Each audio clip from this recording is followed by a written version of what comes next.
Olá, eu sou o Lucas e eu vou explicar um pouquinho o nosso diagrama de caso de uso e o que a gente implementou no nosso projeto.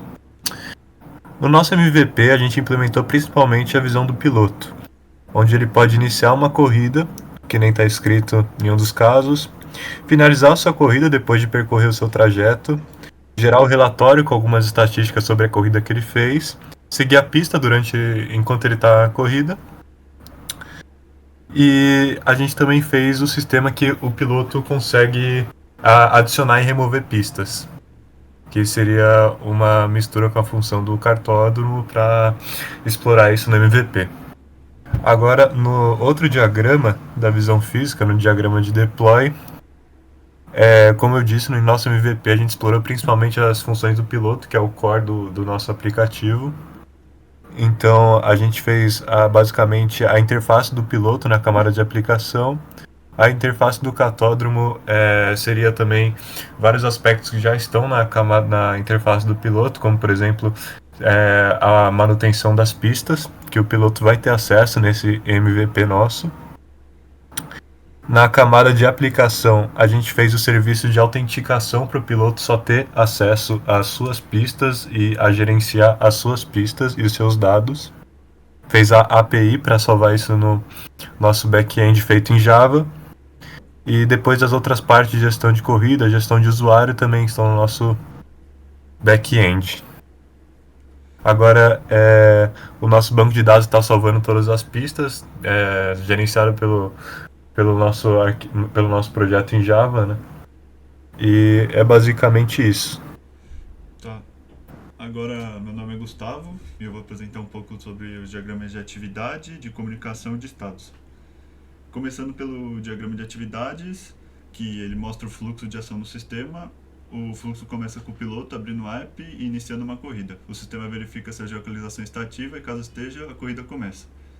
Paralelamente, o cartódromo cadastra as pistas, que são validadas pelo administrador. Se a pista não for validada, ele envia uma mensagem. Durante a corrida são coletadas métricas, que são processadas ao final, e o piloto pode optar por salvar o relatório ou iniciar uma nova corrida. Agora eu vou falar um pouco sobre o diagrama de comunicação, que ele mostra como os objetos e os componentes do sistema trocam mensagem entre si. Começa com o cartódromo cadastrando uma pista e o administrador validando a existência dela. Depois o piloto acessa as opções de pista, ativa a geolocalização, inicia a corrida e as métricas começam a ser coletadas. Quando a corrida termina, o sistema gera um relatório e salva esse relatório na nuvem. E agora eu vou explicar um pouco sobre o nosso diagrama de estado, que ele foi feito no estado que vai representar a criação de uma corrida no aplicativo. E ele começa com uma criação de corrida, que fica no estado criada, ela pode ser cancelada antes de começar ou passar para o estado de aguardando início. Depois vai para em andamento e pode ser finalizada ou interrompida. Se for finalizado, o sistema gera o relatório e chega ao estado final de relatório gerado. E esse diagrama é muito útil para entender o ciclo da vida da corrida dentro do app. Bom, olá professora, tudo bom? Aqui é o Bruno. Eu vim falar um pouco sobre o diagrama de sequência de componentes.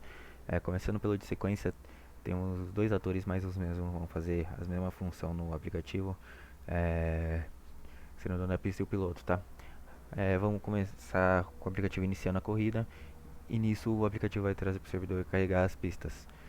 Nessa lista já vai ter algumas pistas padrões que todo mundo já conhece no mundo do kart e que normalmente o pessoal utiliza para correr.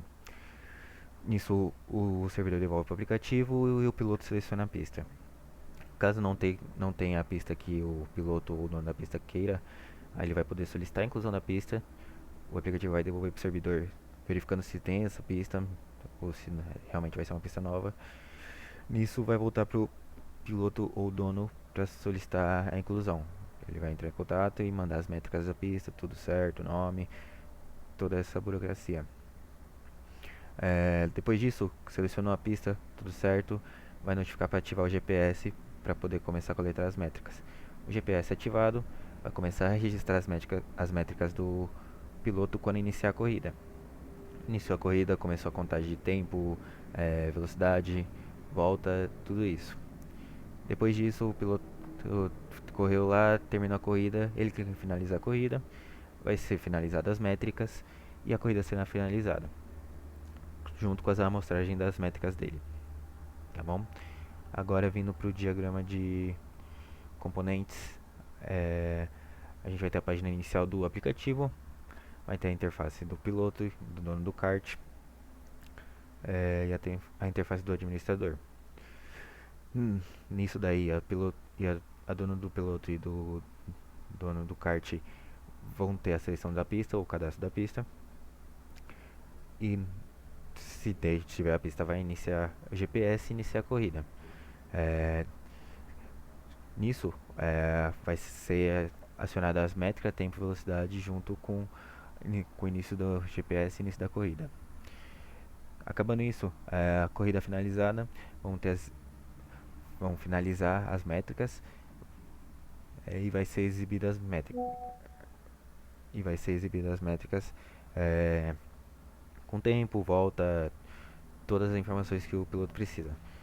Vai ser salvo no banco de dados a corrida dele, para ele poder utilizar em um comparativo de outra corrida que ele fizer. E vai ter aqui no gestão de corrida todas as corridas que ele fez pelo aplicativo, tá bom? Pacotes, nós separamos em algumas camadas, sendo a primeira camada de apresentação, onde conta com o app do piloto, o app para o dono de cartódromo e a parte de compliance que fica na web. Em seguida, nós temos a camada de aplicação, onde faz toda a gestão de corrida e os relatórios, ou seja, a camada de aplicação vai cuidar da corrida, tanto no app do piloto quanto no app do cartódromo, e junto também fará o relatório que será enviado para a compliance e para o app do piloto. Também temos a camada de domínio, onde ficaria salvo as nossas rotas e pistas, e também o sistema de pagamento para em caso de eventos e coisas do tipo. Junto temos a camada de middleware, que é onde fica a nossa API, onde fazemos a busca, o salvamento de dados, a busca das pistas, das rotas, e também onde adicionamos e deletamos as nossas rotas. Junto também temos a camada de persistência, onde salvaremos os dados dos nossos desempenhos. Então, o tempo que demorou na pista, o número de voltas, o nosso melhor tempo e coisas do tipo. O projeto funcionando na prática realmente. Aqui a gente tem a nossa tela principal, que pegou as pistas baseado numa função de get da API. E a partir dele podemos acessar aqui uma pista. No caso eu não estou na pista, mas se eu tivesse mostraria aqui onde eu estou, o nome dela, a distância dela e o botão para iniciar. Além disso, nós temos a opção também de criar uma pista nova. Vamos usar aqui uma função de simulador que nós temos para simular eu andando numa avenida. Então estamos aqui na avenida e vou clicar no botão de iniciar a gravação da rota. Então começamos a gravar aqui e vou gravar por um pedacinho. Enquanto isso, estamos mostrando aqui o trajeto que estamos andando, juntamente com a velocidade que estamos.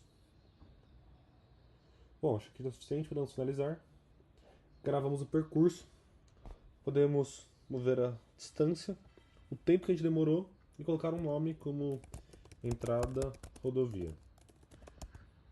Quando clicamos em salvar, ele irá tentar fazer o salvamento no site da API usando o método de post.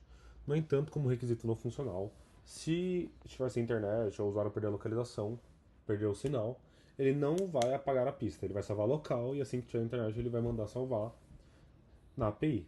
Então clicamos em salvar, esperamos voltar aqui, conseguimos ver aqui embaixo o nosso trajeto. Vamos simular agora rodando nele. Vemos aqui, colocamos para começar a rodar de novo, só esperar um pouquinho. E estamos entrando aqui na pista, assim, a partir do momento que começamos a chegar na rota, podemos dar um ir. Começamos a gravar agora nosso percurso em cima daquela rota. Então também está marcando o tempo, está marcando as voltas que nós fizemos, no caso nenhum percurso circular, então não vai marcar o número de voltas. Mas também cheguei aqui e salvei. Podemos ver aqui o resumo da minha corrida. Temos uma rota do caminho que eu fiz, e temos aqui o tempo. E marca o nosso melhor tempo até então, que no caso tinha sido de 11. Bom, professora, aqui é o Bruno e eu vim explicar um pouco sobre a parte do código de front-end, tá? Aqui é a estrutura geral, o começo do código.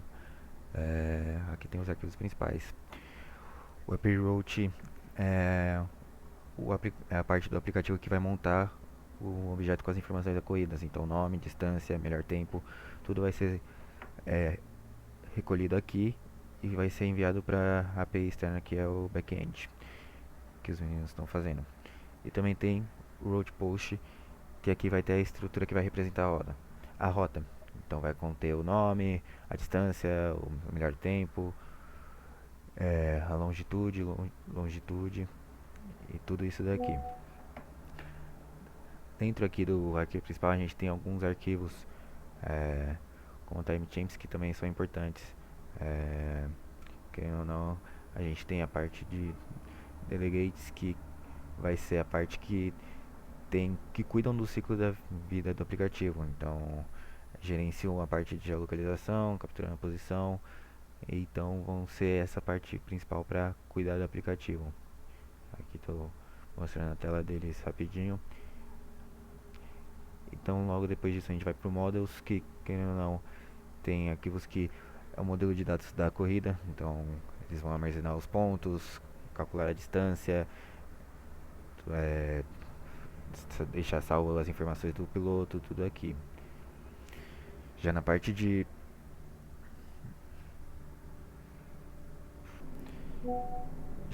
views, a gente tem aqui componentes e views controllers. Essa parte vão ter arquivos que vão renderizar o mapa da corrida. Então, aqui é onde a gente vai deixar as métricas de pista salvas já, são as pistas padrões, e também a parte de adicionar a pista. Quando o dono da pista quiser adicionar a pista dele, vai ser toda essa parte aqui que está cuidando sobre esse assunto. E aqui também vai ser o controle das telas, como nova corrida, salvar a corrida feita, toda essa parte de telas também está salva por aqui. Olá, eu sou o Lucas e eu vou explicar um pouquinho no nosso back-end. Esse é o GitHub do nosso back-end, que já está disponível, e agora eu vou ir para o código para mostrar o funcionamento dele. O que o nosso back-end está basicamente fazendo é salvando dois tipos de dado, o usuário e a pista. Esses são os requisitos funcionais que a gente está implementando no back-end. Para isso, a gente primeiro mocou algumas pistas que existem de verdade, que estão simulando pistas de possíveis donos, que são essas daqui que eu estou carregando e convertendo esses gels JSON para um formato que eu consigo salvar na base de dados. Então, eu estou fazendo essa leitura aqui em Route Service. Então, essas pistas estão sendo disponibilizadas como teste, né? Que estão no MVP do nosso aplicativo. Só que a gente também, além de toda essa lógica implementada, a gente também está recebendo pistas do usuário que ele está criando através da interface do aplicativo que a gente está controlando aqui em controller, na pasta de controller que está aqui, perdi. Então, basicamente, a gente tem aqui o método de post, que é o upload, que vai receber o JSON no formato mesmo que eu estou convertendo lá em service do usuário, que já vai mandar o JSON pronto para a gente, e vou salvar na nossa base de dados caso o formato esteja ok. O que o usuário também pode fazer, que está ligado à gestão da pista, é deletar a pista. Então, a gente vai receber uma requisição do front-end do usuário para deletar uma certa pista, né, que a gente está identificando por um ID no salvamento. E, além disso, a gente também tem o controle de autorização, que faz parte do nosso requisito não funcional implementado, que é relacionado à segurança. Então, só um usuário autenticado tem permissão a fazer o post, delete e todo o manuseamento das pistas. Então, existe um controller que está no endpoint /auth disso daqui.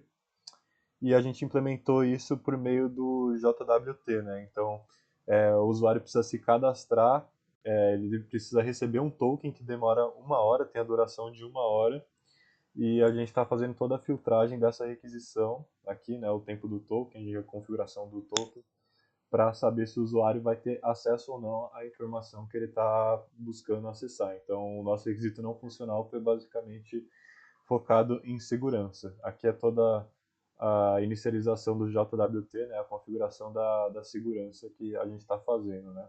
Então a gente tem o DTO da autorização, que tem senha, usuário e tudo mais. Agora o Gustavo vai explicar um pouquinho dos nossos models implementados e do nosso deploy de todo o back-end. Tá, meu nome é Gustavo e eu vou falar um pouco sobre os models. começando pela classe road.java, que ela vai representar a pista barra rota. Ela tem campos como ID, name, description e uma lista de coordinates, que são os pontos da rota. E o user é o usuário que só vai ter acesso às pistas dele e manusear as próprias pistas, como adicionar e deletar. Indo para classe coordinate. Não, volta. Classe coordinate. .java representa os pontos individuais, como latitude e longitude, são as coordenadas marcadas pelos usuários. E a classe user.java vai representar os usuários do sistema, com campos como username, password e um relacionamento com rotas. Foi. Vai lá pro deploy. Tá, aí tem o Docker, que a gente primeiro criou a imagem do nosso aplicativo, instalando...